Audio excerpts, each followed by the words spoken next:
नमस्कार, मी संदीप चव्हाण आणि आपण पाहताय PCMC न्यूज। अजितदादांनंतर पिंपरी चिंचवड सांभाळणारा नेता कोण? चर्चा तर होणारच। महाराष्ट्राची सर्वात मोठी हानी झाली ती अजितदादा पवार यांच्या जाण्यानं। अर्थात त्यातल्या त्यात जर विचार केला तर पिंपरी चिंचवड शहराची हानी मात्र कधीही भरून येणार नाही। कारण पिंपरी चिंचवड आणि अजितदादा पवार यांचं नातं हे काही वेगळंच होतं। पिंपरी चिंचवडला अगदी मुलाप्रमाणे अजितदादांनी सांभाळलं होतं। इतकंच नव्हे तर मी पिंपरी चिंचवडला तळ हातावरच्या फोडाप्रमाणे वाढवलंय, सांभाळलंय असं देखील अजितदादांनी म्हटलं होतं। आता या सगळ्या पिंपरी चिंचवड संदर्भातल्या अजितदादांविषयीच्या विकासात्मक दृष्टिकोनाचा विचार केला तर पिंपरी चिंचवडमध्ये खऱ्या अर्थानं आता कोण लक्ष घालणार आणि राष्ट्रवादीचा असा कोणता नेता आहे जो पिंपरी चिंचवडची धुरा सांभाळणार हा प्रश्न निर्माण झाला। खरं तर राष्ट्रवादीकडे आता जर राज्यात पाहिलं तर 41 आमदार आहेत। पुणे जिल्ह्यात पाहिलं तर 8 आमदार आहेत। अर्थात बारामतीमध्ये दस्तूर खुद्द अजितदादा पवार तब्बल 8 वेळा आमदार म्हणून निवडून आले, 6 वेळा उपमुख्यमंत्री म्हणून राहिले। त्या खालोखाल जर पाहिलं आपण तर येतं आंबेगाव, दिलीप वळसे पाटील हे देखील 8 वेळा आमदार म्हणून निवडून आले। गृह, शिक्षण, कामगार, अर्थ आदी विविध कॅबिनेट पद देखील त्यांनी सांभाळली।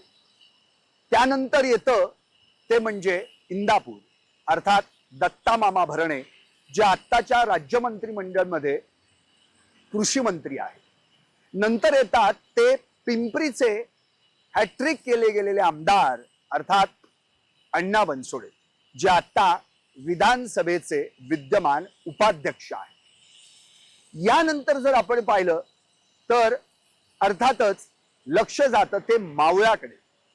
मावळचे सुनील अण्णा शेळके हे दुसऱ्यांदा आमदार झालेले आहेत। नंतर या ठिकाणी जर आपण आणखी विचार केला तर अर्थातच पुण्यातलं जे हडपसर हा विधानसभा मतदारसंघ आहे तिथून चेतन तुपे हे 2दा आमदार झालेले आहेत।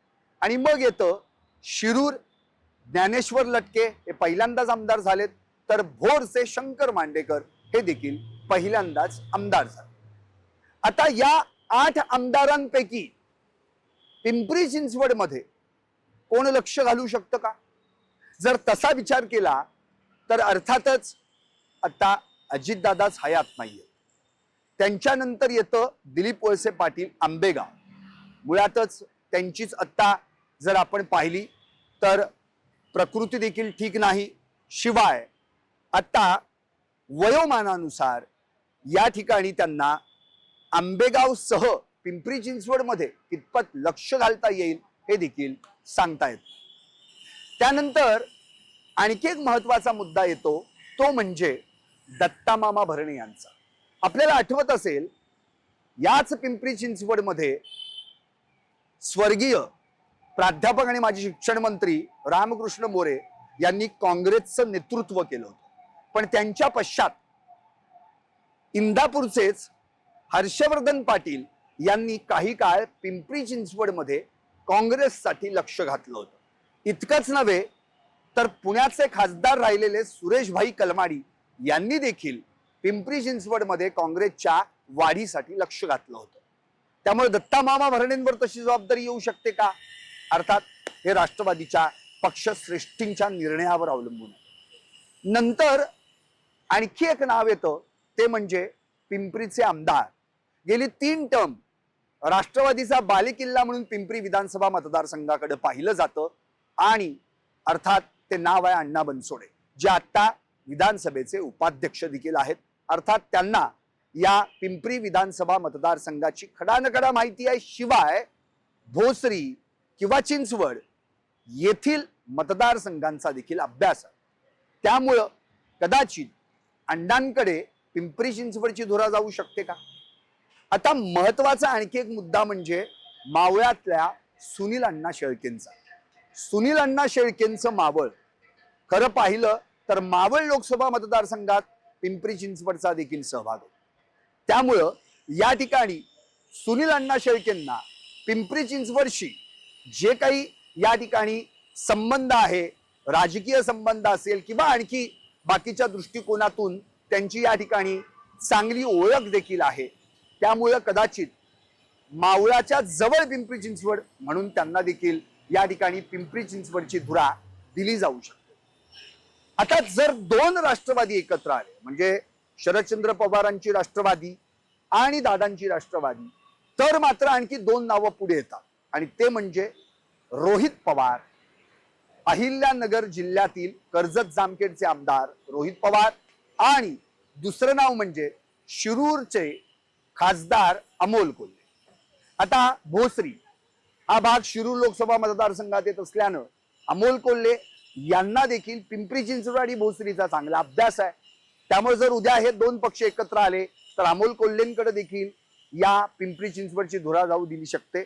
शिवाय रोहित पवार हे देखील आता आपण महापालिका निवडणुकीच्या काळात पाहिलं तर दोन्ही पक्ष मैत्रीपूर्ण लढत असेल किंवा दोघेही एकत्र लढले होते आणि हातात हात घालून त्यांनी दादांसोबत प्रचार केला होता. त्यामुळे रोहित पवारांकडे देखील या पिंपरी चिंचवडची धुरा दिली जाऊ शकते.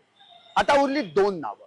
एक नाव म्हणजे अर्थात दादांचे सुपुत्र पार्थ पवार, ज्यांना ही थेट पिंपरी चिंचवडची धुरा दिली जाऊ शकते, किंवा मग आता उरलं एकच नाव, ते म्हणजे दस्तूर खुद्द उपमुख्यमंत्री सुनेत्रा काकी पवार. कारण आता त्या महाराष्ट्राच्या राजकारणात सक्रिय झाल्या आहेत. त्यांनी राज्यसभेच्या खासदारकीचा राजीनामा दिला आणि कालच महाराष्ट्र राज्याच्या पहिल्या महिला उपमुख्यमंत्री म्हणून शपथ देखील घेतली. आता त्यांच्याकडे या ठिकाणी जी खाती आलेली आहेत त्यामध्ये क्रीडा व युवा कल्याण असेल, अल्पसंख्याक विकास असेल, आणि या सगळ्या जोडीला राज्य उत्पादन शुल्क ही खात्याची जबाबदारी त्यांना देण्यात आली. खरं तर या ठिकाणी सुनेत्रा काकी पवार यांच्यावर आता महाराष्ट्र राज्याची जबाबदारी आहे. शिवाय पिंपरी चिंचवडवर दादांचं विशेष प्रेम होतं हे देखील त्यांना ठाऊक आहे. सामाजिक कार्यात 40 वर्ष सुनेत्रा काकी पवार यांनी काम केलेलं आहे. शिवाय त्यांनी राज्यसभेमध्ये देखील आता जो काही त्यांना वेळ मिळाला त्या ठिकाणी देखील आपल्या कामाची चुणूक दाखवलेली आहे.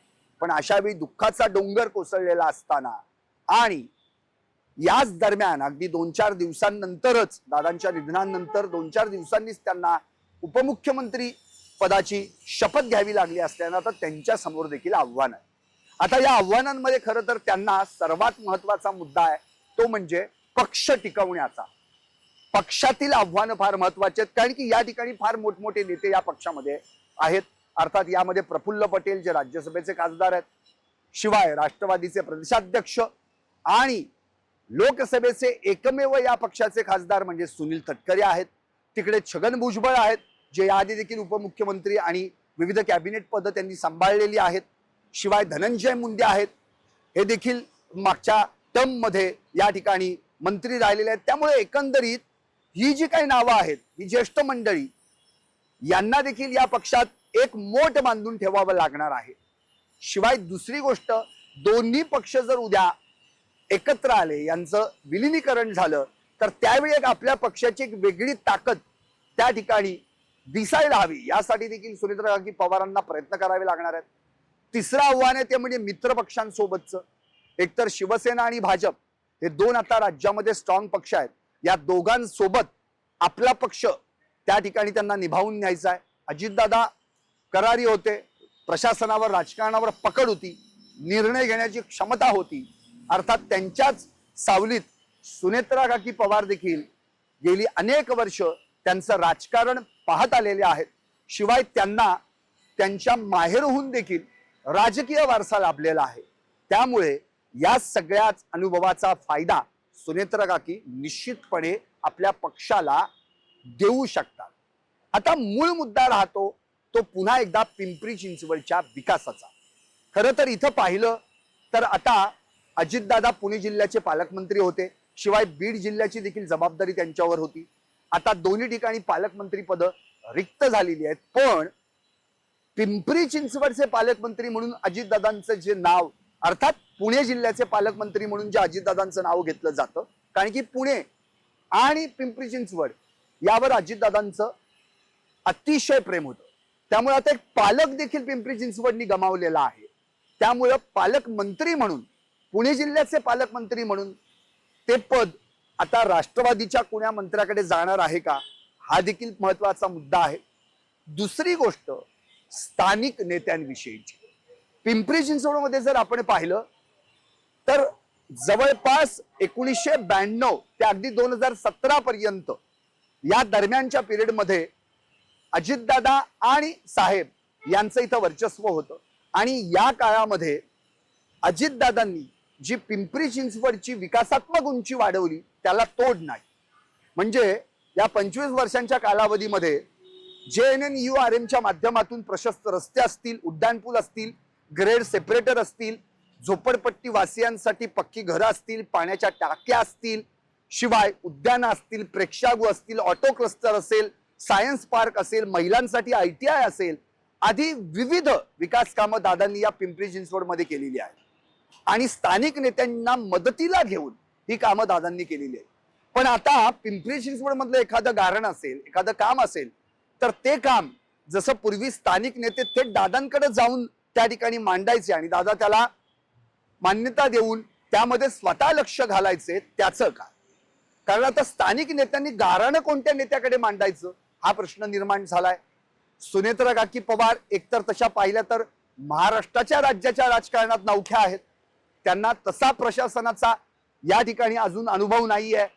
पण मग स्थानिक नेते ज्यांची आता या ठिकाणी खरं म्हणजे कोंडी झालेली आहे, उदाहरणार्थ आपण पाहिलं तर भोसरीचे प्रथम आमदार विलास लांडे जे कायम पवार घराण्याशी एकनिष्ठ राहिलेले आहेत. शिवाय दुसरं नाव जर आपण पाहिलं तर योगेश बहल, म्हणजे विलास लांडे महापौर देखील पिंपरी चिंचवडचे राहिले होते, त्यामुळे त्यांना पिंपरी चिंचवडची खूप चांगल्या अर्थानं माहिती आहे. शिवाय योगेश बहल जे 7व्यांदा नगरसेवक म्हणून आता निवडून आलेले आहेत, ते देखील माजी महापौर राहिलेले आहेत. दुसरे जर आपण पाहिले तर 5 वेळा निवडून आलेले भाऊसाहेब भोईर जे ज्येष्ठ नगरसेवक आहेत. आणि अगदी त्याच्या जोडीला आपण पाहिलं तर 2007 पासून पवार घराण्याशी एकनिष्ठ राहिलेले, ज्यांना चिंचवडची देखील विधानसभेचं तिकीट दादांनी दिलं होतं, ते नाना काटे आणि आणखी बरीचशी नेते मंडळी. या सगळ्या नेत्यांची आता खरं म्हणजे कोंडी झाली आहे की अजितदादानंतर आता आम्ही कुणाकडे फायली घेऊन जायचं, कुणाकडे खरं म्हणजे आपली पिंपरी चिंचवड मधल्या शहरातल्या ज्या काही विकासात्मक गोष्टी आहेत त्या कुणाकडे मांडायच्या, हा खरं म्हणजे सवाल त्यांच्या समोर उभा राहिलेला आहे. त्यामुळे एकंदरीत पिंपरी चिंचवडचं राजकारण जे गतिमान होतं ते आता खऱ्या अर्थानं त्याला ब्रेक लागलेला आहे. आणि आता हे पुन्हा एकदा गतिमान व्हायचं असेल तर पिंपरी चिंचवडच्या राजकारणामध्ये किंवा पिंपरी चिंचवड शहरामध्ये दादांनी इतकंच सक्षम असलेलं नेतृत्व खरं म्हणजे आता त्यानं लक्ष घालणं गरजेचं आहे. आता विधिमंडळ नेते म्हणून स्वतः सुनेत्रा काकी पवार यांची सर्वानुमते निवड झालेली आहे. उपमुख्यमंत्री म्हणून देखील त्या आहेत.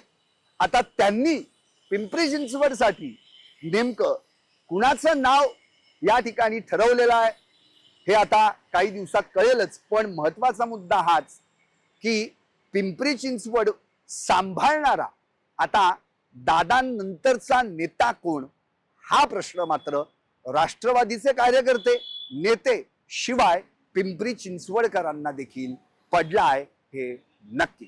पाहत रहा PCMC न्यूज चॅनेल पिंपरी चिंचवडकरांचं.